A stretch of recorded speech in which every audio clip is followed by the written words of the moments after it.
here you also have from that back take. Here.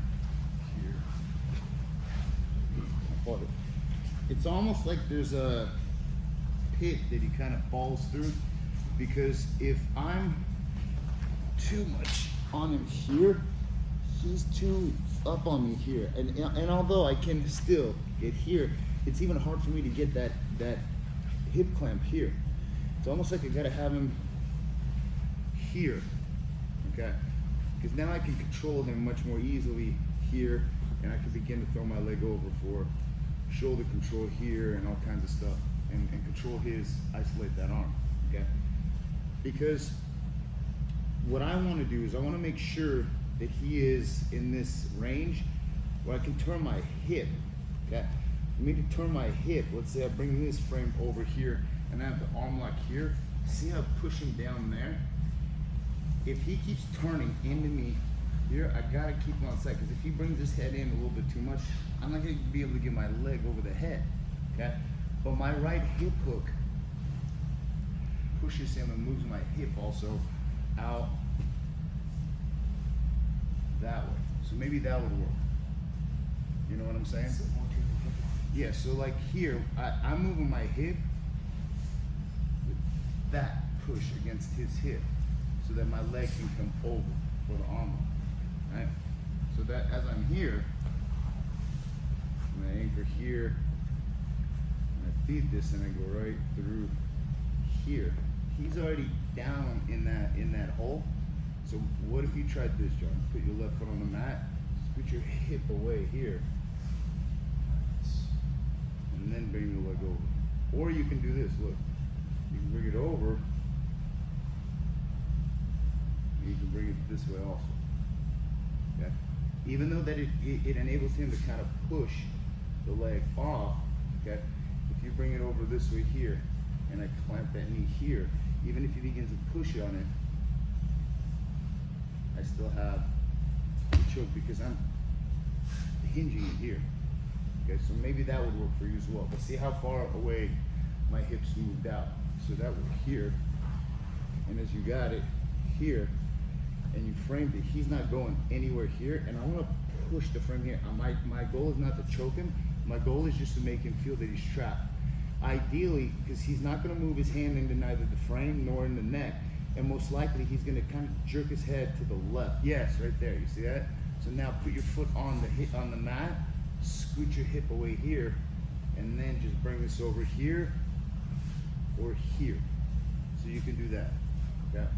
Now for the alternatives, okay, sometimes as we're here, okay, what happens is that you can pass it, but for some reason you can't quite get this over and frame it because he's moving his head this way here, okay? So what I'm gonna do is I'm gonna grab his arm here, and I'm just gonna pull this over into the arm raiser and get it right here. So here the rules are keeping it bent, leaning it back right here, and I have the lapel over here, and I can just basically lean it back and pull it right into here, and then straighten it arm right here. So if he keeps his head pressed to the right, because he knows that that leg's gonna come over. So as we're here, and I passed it, okay? He knows to keep his leg, his head right here, okay? Because he knows that if I get this through, I'm going for the leg over for the Gregorian, okay? So here, I go here, and then I'm just gonna kind of grab right about the forearm, and I'm still gonna push him this way and just pull this over here. And then he goes right into the arm raiser. It's the same thing as an arm lock, except it's a lot more efficient because you're here and he'll save his arms, and now you sit up, lock your feet, and now you're separate. You can go here, or whatever it may be. Okay. So for those of you who want to try the arm raisers before, remember, I want my shoulders ahead of my hips. Because if he starts pushing back onto me, I can guide him this way here. And he can fall off here, and I can begin to adjust this here and so forth, okay? So we were here, I anchored my left hand to his shoulder here. Hold this out. You can, if you don't want to search for down there, just start at your neck, go all the way out like so. Feed it. Now he knows something's up, because that space should indicate to you lapels are coming in, because there's nothing going on. And that should send you a warning signal, because you should know that this right here tucks his head. Right here, yeah. So push him down. And I still am persistent with this. As he stops that, he doesn't let me have it. So I come back up and over, and it's almost like I bring him up and over this way here as this leg comes up. I sit up and I'll pull this through here. And now it forces him to defend, and now my lapel is placing the arm. And I just keep my arm bent. So look, the rules are keeping it bent as a hook, leaning it back. I'm not pulling anything. Yeah. So here he'll probably let go. He'll go wrist to wrist. Yeah, he'll go wrist to wrist. Yeah, but there, to relieve the tension. That's a lot of tension, and I'm still keeping it bent. I'm not trying to do that. It's counterproductive, because I need to let this work. Right here, see? Loose, tight. Okay? Keeping it bent as a hook, leaning it back, reeling it in. Lock out. And now, keep that hand here, because when the spring moves up, I've gotten punched in the face with this hand right here, because he lets go. There we go. Catch it here, here. If he's really, really super committed, right here, you can do this, like.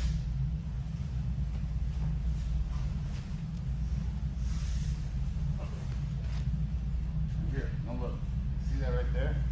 Grab it right here. Pull it right through. It's not a slicer, but at the same time, it's a ripper.